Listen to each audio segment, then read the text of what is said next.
পরম দয়াল শ্রী শ্রী অনুকূল ঠাকুরের রাতুল রাঙা চরণে জানাই শত কোটি দণ্ডবত প্রণাম। জয় গুরু সকল ইষ্টপ্রাণ দাদা ও মায়েরা। আশা করব ঠাকুরের কৃপায় আপনারা সকলে ভালো আছেন, সুস্থ আছেন। আপনারা অনেকে প্রশ্ন করেন যে আমরা পরম দয়াল শ্রী শ্রী ঠাকুরের দীক্ষা নিয়েছি, তবুও কিন্তু জীবনে গ্রহদোষ, ভাড়া ইত্যাদি কেন থেকেই যায়। যখন আমাদের খারাপ সময় চলে তখন আমরা ভাবি সত্যি গ্রহদোষের জন্য আমাদের এই রকম খারাপ সময় যাচ্ছে। তাই খারাপ সময় যখন চলে, অভাব চলে, বিপদ আসে, তখন কিন্তু ঠাকুরকে ছাড়তে নেই। যখন আমাদের জীবনে অভাব, অনটন, দুঃখ আসে, যখন আমাদের পরিস্থিতি ভালো থাকে না, তখন ঠাকুরকে আঁকড়ে না ধরে ঠাকুরকে ছেড়ে দিই। তখন আমরা একটা কথাই বলতে থাকি, আমি অনেক তো করলাম ঠাকুর, তার পরিবর্তে আমি কি পেলাম?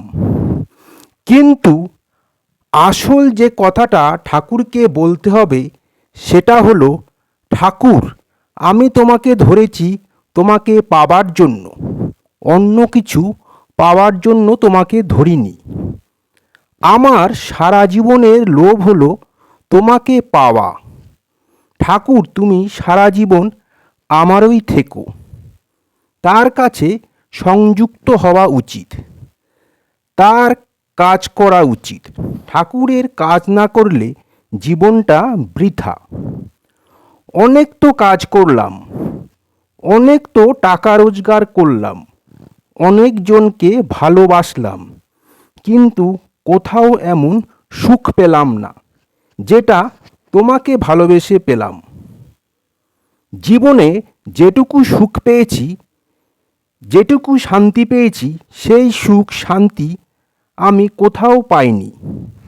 ঠাকুর আমি যে তোমাকেই ভালোবেসেছি, এই যে চিন্তা, এই যে ভাবনা, এটা সবসময় মনের মধ্যে ধরে রাখুন। তাহলে আপনার জীবনে যতই দুঃখ, কষ্ট, শোক, তাপ আসুক না কেন, আপনার জীবনে যতই ঝড় উঠুক না কেন, আপনি কিছুতেই অসহায় বোধ করবেন না। পথ না পেলেও দিশেহারা হবেন না। তাই ঠাকুরকে ভালোবেসে চরণামৃত গ্রহণ করে দেখুন, আপনার জীবনে কখনো খারাপ সময় আসবে না। আর যদি কখনো তা আসে, সহজেই কিন্তু সেটা কেটে যাবে নিমেষেই।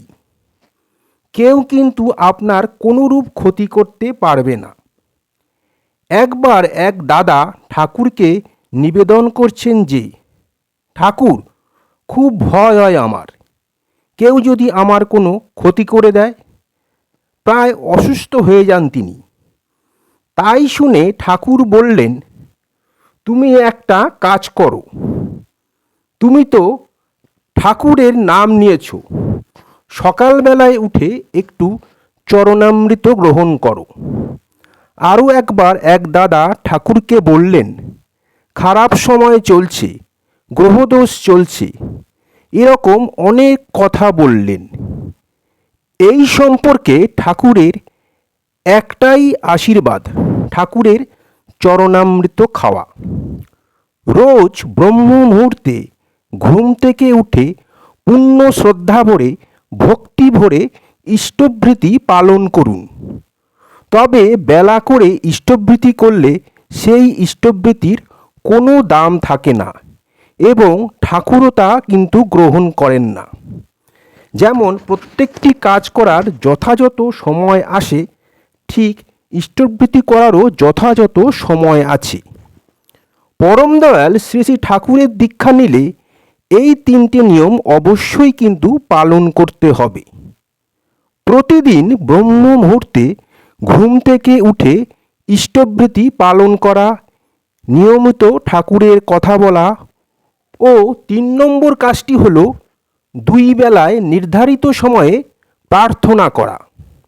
যারা দুবেলা প্রার্থনা করেন তাদের একটা আলাদা ব্যক্তিত্ব তৈরি হয়। সকালবেলা ঘুম থেকে উঠে যদি চরণামৃত গ্রহণ করি তাহলে কিন্তু সারাদিন ভালো যাবে। আমাদের কোনোরূপ ক্ষতি কেউ করতে পারবে না। ঘুম থেকে সকালে উঠে প্রথমে ইষ্টভৃতি পালন করুন, তারপর একটু জল নেবেন। জলটা নিয়ে ঠাকুরকে ফুল এবং জল নিবেদন করবেন। জলটা নিবেদন করে আপনি যদি স্বস্ত্যয়নী গ্রহণ করে থাকেন তাহলে স্বস্ত্যয়নী মন্ত্র পাঠ করবেন। স্বস্ত্যয়নী মন্ত্র ভালোভাবে পাঠ করুন জলটা নিয়ে। যদি স্বস্ত্যয়নী মন্ত্র না নিয়েছেন, কেবল ঠাকুরের নাম পেয়েছেন, তাহলে জল ধরে কিছুক্ষণ সেই নামটি করতে থাকুন। এই নাম করা জলটা আপনি নিজে খান এবং বাড়ির সকলকে খাওয়ান। এটা করার মধ্য দিয়ে আমাদের শরীরে মনে আলাদা পরিবর্তন আসে। কোনোরূপ বিপদে আপদে যদি পড়েও থাকেন তা থেকে সহজেই কিন্তু বেরিয়ে আসতে পারবেন। তাহলে বুঝতে পারলেন সকালে কিভাবে চরণামৃত গ্রহণ করতে হয়। কোথাও বাইরে বেরোবার সময় ঠাকুরকে বলে বেরোন, ঠাকুর আমি আসছি, তুমি আমার সাথে থেকো। দেখবেন ঠাকুর কিন্তু আপনার সাথে চলবেন। রাস্তায় কোনোরূপ সমস্যায় পড়বেন না। যতক্ষণ আপনি রাস্তায় থাকবেন ততক্ষণই কিন্তু ঠাকুর আপনার সাথেই থাকবেন। ঘরে এসে ঠাকুরকে জানাবেন, ঠাকুর আমি বাড়ি এসে গেছি। যে ব্যক্তি প্রতিটা মুহূর্তে ঠাকুরকে নিয়ে চলেন তার মন শান্তিতে থাকে। সে কোনোদিন একা হন না। ঠাকুর কিন্তু কাউকে একা করেন না, কিন্তু আমরাই ঠাকুরকে একা করে দিই, ঠাকুরকে ভালো না বেসে। যদি কোনো বিপদে পড়ি তখন তাকে আমরা দূরে ঠেলে দিই। আমরা যখন বিপদে পড়ি, যখন আমরা দুঃখ কষ্ট পাই, ঠাকুরও আমাদের দুঃখ কষ্ট দেখে দুঃখ কষ্ট পান। ঠাকুর আমাদের যে যে কাজগুলো করতে বললেন সে কাজগুলি যখন আমরা ঠিকঠাকভাবে পালন না করি তখনই কিন্তু আমরা এই সকল সমস্যার মধ্যে পড়ি।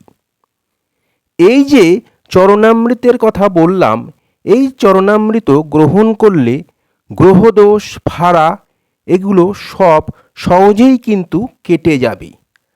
আপনারা যারা ঠাকুরের দীক্ষা গ্রহণ করেছেন আপনারা চরণামৃত গ্রহণ করুন। বিপদে পড়লে কখনোই ঠাকুরকে দোষারোপ করবেন না, ঠাকুরকে দূরে ঠেলে দেবেন না। ঠাকুরকে ভালোবেসে ডাকুন। ঠাকুর কখনোই কাউকে ফেলে দেন না। আজকের ভিডিওটা এখানেই শেষ করলাম। আশা করব ভিডিওটা আপনাদের ভালো লাগবে।